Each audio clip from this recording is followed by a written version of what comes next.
31절에서부터 44절에 있는 말씀을 우리 함께 받들어 읽겠습니다. 제가 봉독하겠습니다. 그때 여호와께서 발람의 눈을 밝히심에 여호와의 사자가 손에 칼을 빼들고 길에 선 것을 그가 보고 머리를 숙이고 엎드리니 여호와의 사자가 그에게 이르되 너는 어찌하여 내 나귀를 이같이 3번 때렸느냐? 보라, 내 앞에서 내 길이 사악함으로 내가 너를 막으려고 나왔더니 나귀가 나를 보고 이같이 3번을 돌이켜 내 앞에서 피하였느니라. 나귀가 만일 돌이켜 나를 피하지 아니하였다면 내가 벌써 너를 죽이고 나귀를 살렸으리라. 발람이 여호와의 사자에게 말하되 내가 범죄하였나이다. 당신이 나를 막으려고 길에 선 줄을 내가 알지 못하였나이다. 당신이 이를 기뻐하지 아니하시면 나는 돌아가겠나이다. 여호와의 사자가 발람에게 이르되 그 사람들과 함께 가라. 내가 내게 이르는 말만 할지니라. 발람이 발락의 고관들과 함께 가니라. 발락이 발람이 온다 함을 듣고 모압 변경의 끝 아르논 가에 있는 성읍까지 가서 그를 영접하고 발락은 발람에게 이르되 내가 특별히 사람을 보내어 그대를 부르지 아니하였느냐? 그대가 어찌 내게 오지 아니하였느냐? 내가 어찌 그들을 높여 존귀하게 하지 못하겠느냐? 발람이 발락에게 이르되 내가 오기는 하였으나 무엇을 말할 능력이 있으리까? 하나님이 내 입에 주시는 말씀 그것을 말할 뿐이니이다. 발람이 발락과 동행하여 기랏 후솥에 이르러서는 발락이 소와 양을 잡아 발람과 그와 함께한 고관들을 대접하였더라. 아멘. 이것은 살아계신 하나님의 말씀입니다. 할렐루야. 다시 한번 주님의 이름으로 함께 모여서 예배하는 이 자리에 오신 여러분들을 주님의 이름으로 환영하고 또 축복합니다. 할렐루야. 여러분에게 질문으로 이 설교를 시작하고 싶습니다. 여러분 혹시 욕심 때문에, 과도한 욕심 때문에 인생에 손해를 보신 적이 있으신가요? 어떤데 요즘 코인 투자해가지고 주식에 투자해가지고 아니면 과도하게 어떤 높은 자리를 욕심을 내서 이러한 욕심 때문에 손해를 본 적이 있으신가? 네, 속담에 이런 말이 있습니다. 속담에 달아나는 노루 보고 얻은 토끼를 놓쳤다라고 하는 그러한 말씀이 있습니다. 배고픈 호랑이가 낮잠을 자고 있는 토끼를 잡았습니다. 너무너무 배가 고파가지고 그 토끼를 한 입에 먹으려고 하는 순간 자신의 눈앞에 살찐 노루가 뛰어가는 겁니다. 그래서 이 배고픈 호랑이가 어떻게 할게요? 그 토끼를 놔두고 살찐 노루를 쫓아갔습니다. 이 노루가 얼마나 빠른지 배고픈 호랑이는 쫓아갈 수가 없었어요. 그래서 살찐 노루를 놓쳤습니다. 배가 고프잖아요. 그래서 잡아놓은 토끼에게 와봤더니 토끼가 그대로 있었어요? 없었어요? 이미 도망가고 없지요. 그래서 달아나는 노루를 보고 얻은 토끼를 놓쳤다. 자신이 너무나 지나친 욕심 때문에 손해보는 것을 비유로 이런 속담이 얘기해 주고 있습니다. 우리는 때로는 살다 보면 과도한 욕심 때문에 손해를 보는 경우가 종종 있습니다. 때로는 경제적으로, 때로는 이 신체적으로, 때로는요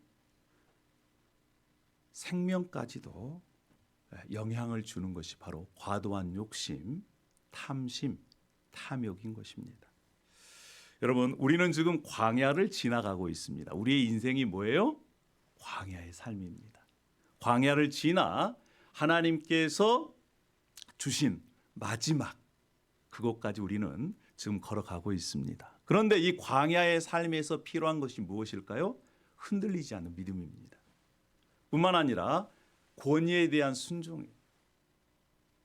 그리고 지난주에는 우리가 뭐에 대해서 나누었습니까? 분노를 조절하는 것입니다. 오늘은 이 광야의 삶의 연장에서 탐심, 탐욕을 조심해야만 하나님께서 주신 그 마지막을 우리가 소유할 수 있게 되는 것입니다.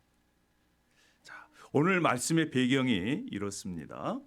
출애굽한 이스라엘 백성들이 40년을 광야 생활을 마치고 이제 요단강 동편까지 왔어요. 요단강 동편까지 오는 동안에 그들이 자신들을 거부하고 대적하는 세력들을 점점 점령해 갑니다. 그 소식을 누가 듣냐면 요단 동편에 있는 모압이라는 나라의 왕이 들어요. 왕이 듣고 얼마나 겁을 먹었는지 모릅니다. 큰일 났다 이거. 그들이 쳐들어오면 우리는 다 죽었다. 그래서 그 옆에 있는 미디안 이 장로들에게 조언을 구합니다. 그랬더니 미디안 장로들이 얘기를 해줘요. 저 멀리 살고 있는 점술과 발람을 불러오십시오. 그래서 그 발람으로 하여금 이스라엘 백성들을 저주하게 하십시오. 그러면 당신은 당신의 목숨과 그 나라가 온전히 보존될 수 있을 것입니다. 이러한 얘기를 들어요. 좋아. 당신들의 말이 좋은 것 같아. 그래서 미디안 지도자들과 또 모압의 지도자들을 이 점술가 발람에게 보냅니다. 돈을 이렇게 싸가지고 복채라 그러죠. 자, 그 복채를 가지고 발람을 만나요. 근데 발람이 이렇게 얘기하는 것입니다. 민수기 22장 12절에 이렇게 말씀해요. 발람이 그 사람들에게 내가 하나님께서 뭐라고 말씀하시는지를 좀 들어보고 가겠다. 이렇게 얘기를 합니다. 그래서 너는 그들과 함께 가지도 말고 그 백성을 저주도 하지 말라. 그들은 복을 받는 자들이다. 이렇게 하나님께서 발람에게 얘기를 해주는 거예요. 그래서 발람이 첫 번째는 네, 가지 않겠습니다. 이렇게 거절합니다. 자, 그 얘기를 들은 모압 왕이 또 더 높은 고관 그리고 복채를 더 많이 싸가지고 이 발람에게 보냅니다. 그랬더니 하나님께서 발람에게 얘기를 하는 거예요. 뭐라고 얘기하냐면 함께 가서 내가 내게 이르는 말만 얘기하라. 이렇게 얘기를 합니다.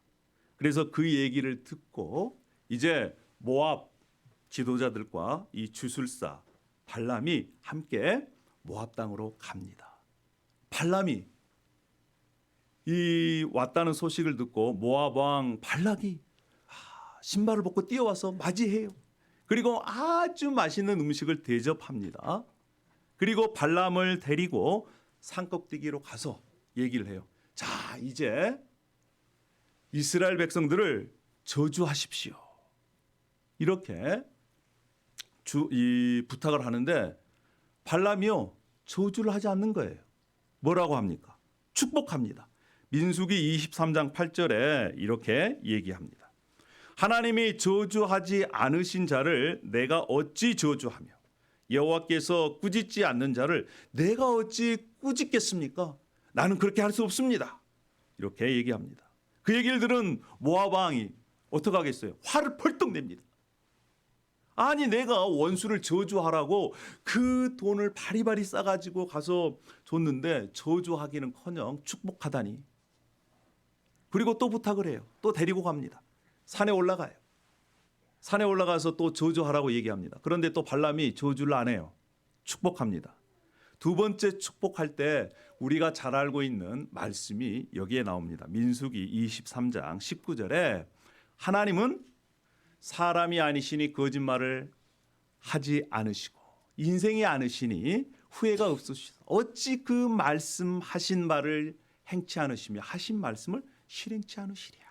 이러한 말씀을 발람의 입을 통해서 하나님을 찬양하게끔 합니다. 그리고 이스라엘 백성들을 축복하는 거예요. 여러분 이 얘기를 들은 발락이 어떻게 하겠습니까? 더 열받아요. 그래서 이제는 뭐라고 얘기하냐면 이제는 저주도 하지 말고 축복도 하지 말아라. 이렇게 얘기합니다. 그런데 이 발람이요, 여기에서 멈추는 것이 아니라 또 축복을 합니다. 세 번째나 축복을 해요. 야, 그랬더니 그 축복을 한 발람을 발락이 이제는 손뼉까지 치면서 노해가지고 그 점술가 발람에게 막 퍼붓습니다. 내 원수를 저주하라고 너를 데려왔더니 이렇게 세 번이나 축복하냐? 이렇게 말이죠. 그런데 이 발람의 축복은 여기에서 끝나는 것이 아니라 계속해서 축복합니다. 이스라엘 백성뿐만 아니라 이제 그 주위에 있는 에돔이나 겐이나 또 아말렉까지 하나님께서 심판하실 것을 예언을 해요. 그리고 24장 마지막에 이렇게 끝이 납니다. 22장부터 시작한 발람과 발락의 얘기가 24장에 이렇게 끝나요. 24장 25절에 발람이 일어나 자기 곳으로 돌아가고 발락도 자기 길로 갔다. 이제 헤어졌다. 이렇게 끝이 납니다. 그런데 문제가 발생을 합니다. 어떤 문제가? 25장 1절에 한 절만 넘어가면 문제가 발생을 해요. 어떤 문제? 이스라엘이 시딤에 머물러 있더니 그 백성이 모압 여인들과 음행하기 시작하니라. 아니 24장에는 발람이 떠났고 그랬는데 지금 모압 평지에 있던 이스라엘 백성들이 하나님을 버리고 음행하기 시작한 겁니다. 이 모압 여인들이 찾아와서 이스라엘 남자들을 꼬시기 시작한 거예요. 여러분 그때 당시에 이스라엘 여인들은요 화장도 하나도 안 했습니다. 광야 40년을 살았기 때문에 화장을 했겠습니까? 옷이라도 제대로 입겠어요?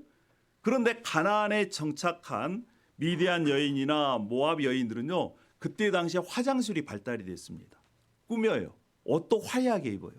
아니 화장도 하고 옷도 야시시한 옷을 입고 와가지고 앞에 와가지고 춤추고 꼬시니까 이스라엘 남자들이 어떻게 가겠어요? 헐딱 넘어갔어요. 그래가지고 그들이 섬기는 이방신 신전에 들어가서 이방신을 섬기고 하나님을 버리고 그들과 이렇게 타락한 모습을 보게 됩니다. 얼마만큼이나 죄에 대해서 무감각했냐면 세상에 지도자가 이방 여인을 데리고 자기 천막에 들어가는데도 다른 사람들이 다 봐요.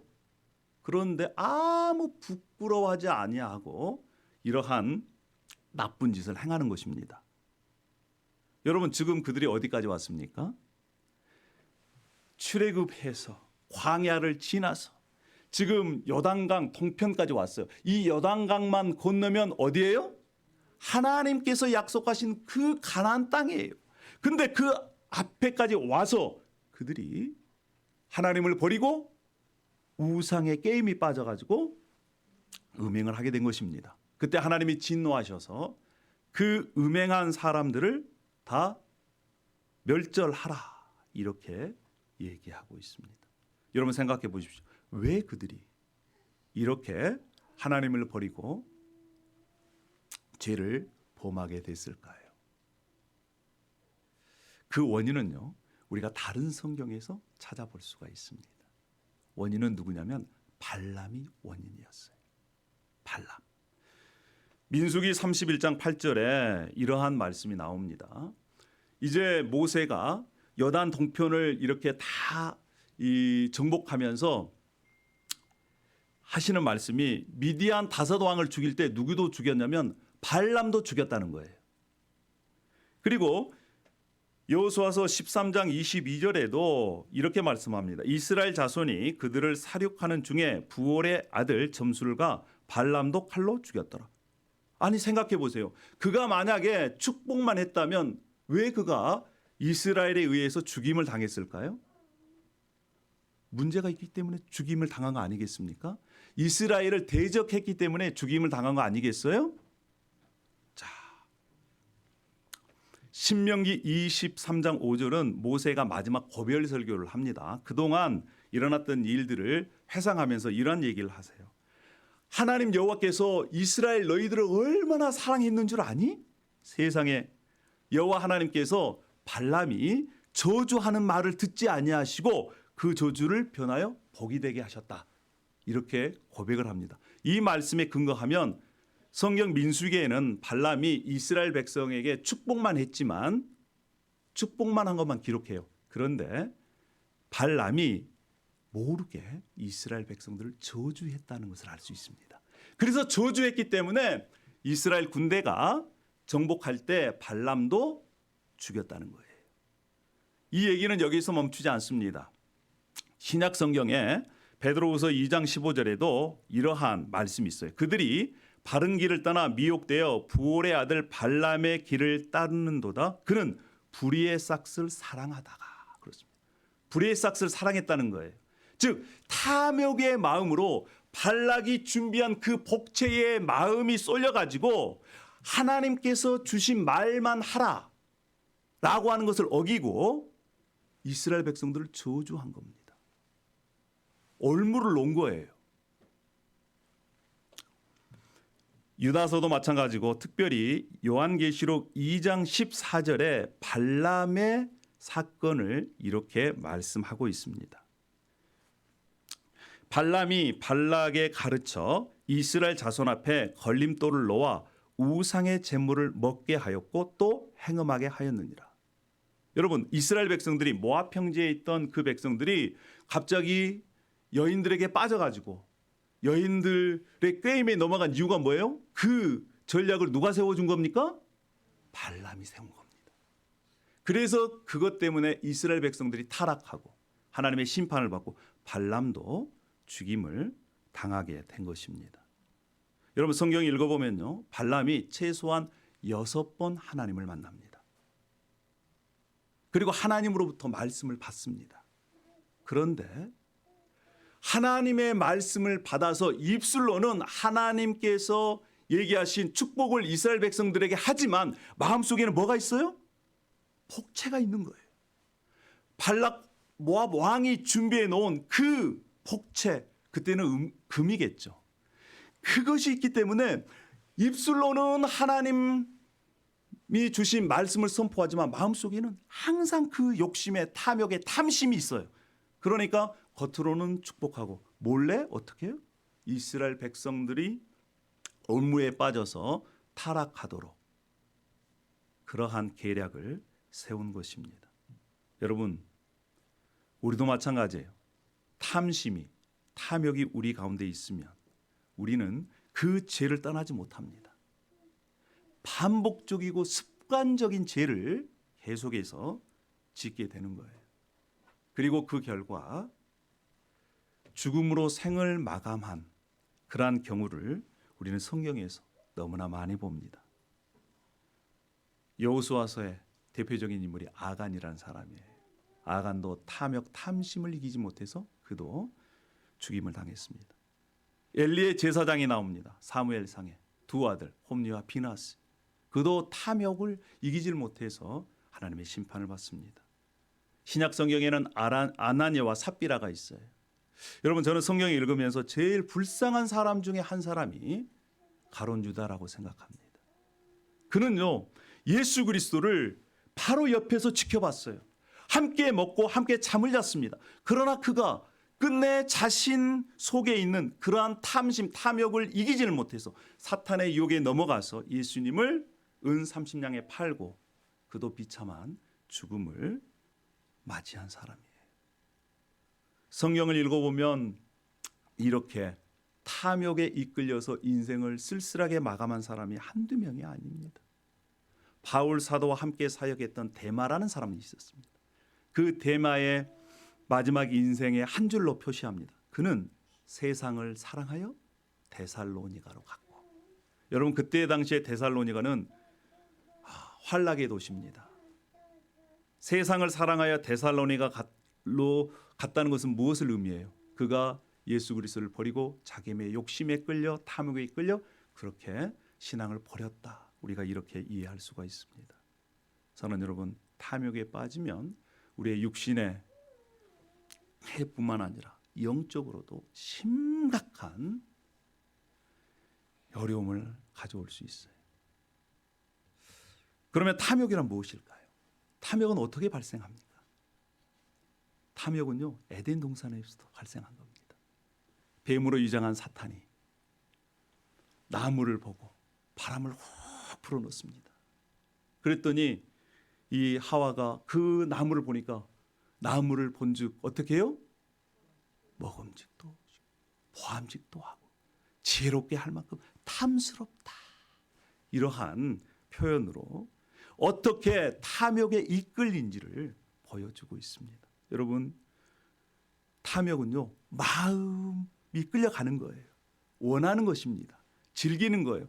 그런데 우리가 desire, 욕망을 갖는 것은 죄가 아닙니다. 근데 탐욕은 뭐냐? 하나님께서 정해주신 그 선을 넘어버리는 거예요. 그래서 죄가 되는 것입니다. 하나님께서 정해주신 그 경계를 뛰어넘는 것이, 그래서 죄까지 가는 것이 바로 뭐다? 탐욕인 거예요. 여러분, 여러분의 자신의 마음을 한번 돌이켜 보시길 바랍니다. 보편적인 사람이 가지고 있는 네 가지 추구하는 마음이 있어요. 사, 피로 표현되는 그러한 단어입니다. 여러분, 쾌락이라고 있어요. pleasure. 보는 것, 먹는 것, 성, 이거는 즐기는 것입니다. 하나님께서 우리에게 주시는 마음이에요. 명예라고. 명예라는 것은 자신의 이름과 필요한 존재, 인정받고 싶어 하는 마음이 다 있어요. 그렇지 않아요? 인정 욕구가 있는 것입니다. 또 파워, 권력이 있어요. 권력은 뭐예요? 소유하고 싶은 것입니다. 우리에겐 다요, 소유하고 싶은 그런 마음이 있어요. 마지막 property, 재산입니다. 재산. 돈, 물질에 대한 마음이 있어요. 그런데 문제는 뭐냐? 하나님께서 정해 주신 선을 넘어서 그것은 우리에게 유익이 되지만 그 선을 넘어버리면 뭐예요? 그것이 인생의 목적이 되는 것입니다. 쾌락이 인생의 목적이 되고, 명예가 인생의 목적이 되고, 권력이 인생의 목적이 되고, 돈이 인생의 목적이 되면 바로 그것이 뭐가 되는 거예요? 그것이 우상이 되는 것입니다. 그것이 문제예요. 예수님께서 말씀하셨어요. 우리는 한 사람은 두 주인을 섬길 수 없다는 거예요. 하나님을 섬기든지 쾌락을 섬기든지 명예, 권력, 재산 이러한 것들을 섬기든지 두 주인을 섬길 수 없다는 것입니다. 현 시대가 어떤 시대입니까? 탐심, 탐욕의 시대예요. 성경에는 경고하고 있습니다. 디모데후서 3장 2절에 사람들이 자기를 사랑하며 돈을 사랑하며 자랑하고 교만하고, 그렇습니다. 자기를 사랑하는 거예요. 자기를 사랑해야죠. 근데 하나님께서 정해 주시는 것을 뛰어넘어서 하나님보다 자기를 더 사랑해요. 하나님보다 돈을 더 사랑해요. 그것이 바로 탐욕이라는 것입니다. 뿐만 아니죠. 쾌락을 사랑합니다. 세상에 있는 모든 것이 육신의 정욕, 안목의 정욕, 이생의 자랑입니다. 이것들은 다 하나님께로 쫓아온 것이 아니고 세상으로부터 온 것이다. 그런데 이 탐욕, 탐심은 우리의 신앙을 갉아먹고 결국에는 열매 맺지 못하게 한다는 것입니다. 야고보서 1장 14절에 이렇게 말씀합니다. 오직 각 사람이 시험을 받은 것은 자기 욕심에 끌려 미혹됨이니 욕심이 잉태한즉 죄를 낳고 죄가 장성한즉 사망을 낳느니라. 욕심이 있으면 그것이 커져요. 그래서 죄가 됩니다. 그 죄 때문에 탐욕, 탐심 때문에 사망에 이르게 된다는 거예요. 사랑하는 여러분, 이러한 말씀을 비춰서 우리를 한번 돌아봤으면 좋겠습니다. 하나님은 지금도 끝까지 불의의 싹을 거절하는 믿음의 사람을 찾고 계십니다. 그래서 성경에는 이렇게 우리에게 권면해 주고 있습니다. 골로새서 3장 5절의 말씀에 그러므로 땅에 있는 지체를 죽이라. 음란, 부정, 사욕, 악한 정욕, 탐심. 근데 탐심이 바로 우상 숭배라는 거예요. 탐심에서부터 시작이 된다는 것입니다. 여러분, 그러면 우리가 어떻게 이 탐심, 탐욕을 이길 수 있겠습니까? 이 탐심을 조심하고 이겨야만이 우리가 마지막 하나님께서 우리에게 주신 구원의 완성을 이룰 수 있습니다. 첫 번째는요, 탐심을 이길 수 있는, 탐욕을 이길 수 있는 방법이 뭐냐? 첫 번째는 자기를 부인하라는 것입니다. 자기를 부인하라. 예수님께서 말씀하셨어요. 나를 따라오고 그러거든 자기를 부인하고 You must deny yourself. 그렇습니다. 우리는 우리의 자신을 부인하는 것입니다. 우리의 자신을. 예수님과 함께 우리는 이미 십자가에서 어떻게 했어요? 못 박아 죽었습니다. 죽었어요. 우리는 없습니다. 우리의 내가 나의 주인의 삶이 아니에요. 누가 주인의 삶입니까? 예수 그리스도가 나의 주인의 삶이에요. 할렐루야. 죄인인 우리는 이미 어떻게 됐다고요? 십자가에서 죽었어요. 갈라디아서 5장 24절에 이렇게 선언하고 있습니다. 그리스도 예수의 사람들은 육체와 함께 그 정욕과 탐심을 십자가에 어떻게 했다? 못 박아 죽여버렸다. 이렇게 선언한 것입니다. 우리는 여전히 탐심이 있지만 성경은 뭐라고 선언하라고 그래요? 탐심을 이미 십자가에서 죽었다는 것이. 죽어서 지금 어디에 있습니까? 탐심이 땅 속에 갇혀 있어요. 묻혀 있는데 자꾸 그것을 파가지고 다시 또 일으켜 세워서. 그래서 여러분, 에베소서 5장 3절에 음행과 온갖 더러운 것과 탐욕은 너희 중에서 그 이름조차도 부르지 말라. 이는 성도에 마땅한 판이라 라고 말씀합니다. 여러분, 우리는 이러한 탐욕, 탐심, 이름이라도 부르지 말아야 돼요. 나는 돈이 좋아. 이런 말 해야 돼요? 안 해야 돼요? 이름이라도 부르지 말라고 그랬어요. 나는 이성. 여러분, 그러한 말조차 꺼내지 말아야 돼요. 왜요? 그 말을 하는 순간 우리 생각을 그러한 말이 사로잡기 때문에 그렇습니다. 여러분 생각해 보세요. 제가 이 자리에서 저는 돈이 좋습니다. 그러면 여러분 제 설교가 여러분 이 신뢰가 되겠어요? 여러분도 마찬가지입니다. 음행, 온갖 더러운 것, 탐욕, 우리가 이름조차 부르지 않기를 오늘 이 아침에 결단했으면 좋겠습니다. 할렐루야. 자신을 부인하는 것. 나는 이미 어떻게 했다? 십자가에서 예수님과 함께 죽었다. 두 번째는요, 자기를 부인하고 자족하라는 거예요. 만족하라는 것입니다. 여러분, 탐심을 물리치는데 탐심을 물리치는 방법 중에 한 가지가 뭐냐면 우리의 삶이, 우리의 생명이 내가 가지고 있는 소유 넉넉하는 데 있지 않다라고 하는 거예요. 내가 가지고 있는 것이 우리의 생명을 유지시켜 줍니까? 아니라는 것입니다. 꼭 기억하십시오. 자족하는 마음. 하나님께서 주신 것에 감사하고 만족하는 마음이 있어야 돼요. 그래야지 탐욕, 탐심을 물리칠 수 있는 것입니다. 이길 수 있어요. 여러분 톨스토이 아시죠? 러시아의 대문호 톨스토이. 그 톨스토이가 이런 책을 썼습니다. 사람은 무엇으로 사는가? 그 가운데 한 편에 사람이 얼마만큼 땅이 필요한가? 여러분 인생 가운데 얼마만큼 땅이 필요해요? 여러분이 살 가운데. 그 질문을 하면서 이 스토리를 소개합니다. 러시아 한 시골 농부에 바홀이라는 농부가 살고 있었어요. 집이 너무너무 가난했습니다. 그래서 머슴살이로 돈을 모았습니다. 돈을 모았는데 이제 처자식 먹고 살 만한 조그만 땅을 사가지고 편히 살고 있었어요. 근데 어떤 지나가는 사람이 저 멀리 가면 이 바시키르라는 곳에 가면 토지를, 땅을 헐값에 판다는 거예요.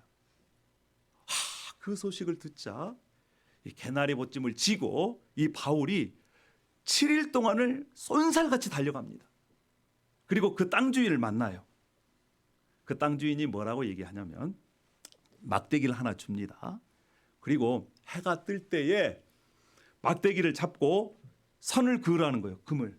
그리고 해가 질 때 돌아오면 그 그어진 땅을 아주 싼 값에, 헐값에 팔겠다는 것입니다. 여러분, 이런 기회가 어디에 있습니까? 만약에 네브라스카에서 막대기를 잡고 금을 그어서 그 금 그은 땅 아침 해 뜰 때부터 해 질 때까지 땅을 그으면 그 땅을 아주 싼 값에 1달러에 판다. 그럼 여러분 어떻게 하시겠어요? 밥을 먹겠습니까? 물을 마시겠어요? 이 사람이 그 소식을 듣자마자 막대기를 잡고 뒤로 갑니다. 왜요? 앞으로 가면 금이 잘 안 그어질 것 같으니까 뒤로 이렇게. 그래서 금이 흔적이 남도록 아침부터 시작해서 저녁 때까지 금을 그어가지고 왔어요. 얼마만큼 그었을까요? 근데 해가 질 때 돌아오자마자 피를 토하고 죽습니다. 여러분, 그 땅 욕심에 그가 물이라도 제대로 먹었겠어요? 밥이라도 제대로 먹었겠습니까? 그 태양볕에 그래 한 발자리라도 더 가야지. 그가 묻힌 땅은 한 평 남짓 관 들어갈 정도밖에 없었습니다. 여러분, 그게 인생이에요. 여러분, 지금은 뭐겠습니까? 땅이겠습니까? 지금은 돈이에요. 여러분, 돈 얼마만큼 있어야 만족하시겠어요? 얼마만큼 있어야 내가 편히 살겠습니까? 디모데전서 6장 6절에 이렇게 말씀합니다. 그러나 자족하는 마음이 있으면 경건은 큰 이익이 된다. 하나님께서 주신 것에 감사하고 만족하면 여러분 신앙생활에 승리할 수 있는 것입니다. 조금만 더, 조금만 더, 조금만 더. 그랬다가는 신앙도 잃고 생명도 잃을 수밖에 없어요. 우리가 이 세상에 아무것도 가지고 온 것이 없습니다. 그렇기 때문에 가지고 갈 수 있는 게 있어요, 없어요? 가지고 갈 수 있는 것이 없습니다.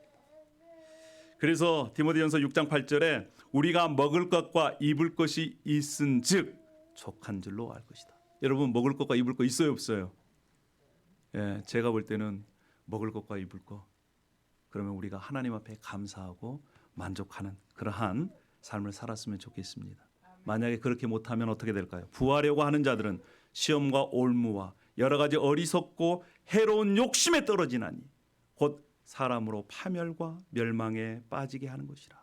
돈을 사랑함이 일만하게 뿌리가 되나니 이것을 탐내는 자들은 미혹을 받아 믿음에서 떠나 많은 금심으로써 자기를 찔렀도다. 여러분, 돈은 필요합니다, 우리에게. 그러나 그 돈이 하나님보다 더 앞서고 사랑하고 우리의 마음을 빼앗긴다면 돈 외에 다른 것도 마찬가지입니다. 그것은 우리의 마음을 찔리게 할 겁니다. 우리의 올무를 놓고 신앙의 열매를 맺지 못하게 할 거예요. 자, 그래서 광야를 살아가는 동안 우리는 하나님께 주신 것에 감사하고 만족하는 저와 여러분이 되기를 축복합니다. 할렐루야. 자, 세 번째는 뭐겠습니까? 세 번째는 예수님을 바라보는 거예요. 예수님을 우리의 마음을 들여서 바라보고 가는 것입니다. 믿음의 주여 온전케 하신 이 예수를 바라보자.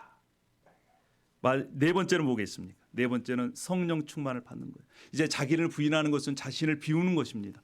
그리고 채워야 돼요. 예수로 채우고 또 성령으로 채우는 것입니다.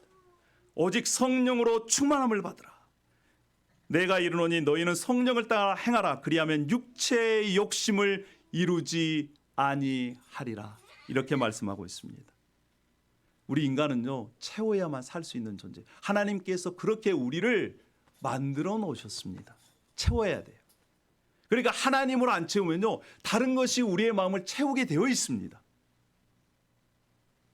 하나님으로, 예수로, 성령으로 채우는 저와 여러분이 되기를 소망합니다. 할렐루야. 마지막으로 나누는 것이에요. 나누는 삶을 살아야 돼요. 여러분, 고인 물은 썩게 되어 있습니다. 근데 흐르는 물은요, 자정작용이 있어요. 그래서 시냇물이 강이 흐르면은 썩지를 않습니다. 근데 고이면 어떻게 된다고요? 썩어요.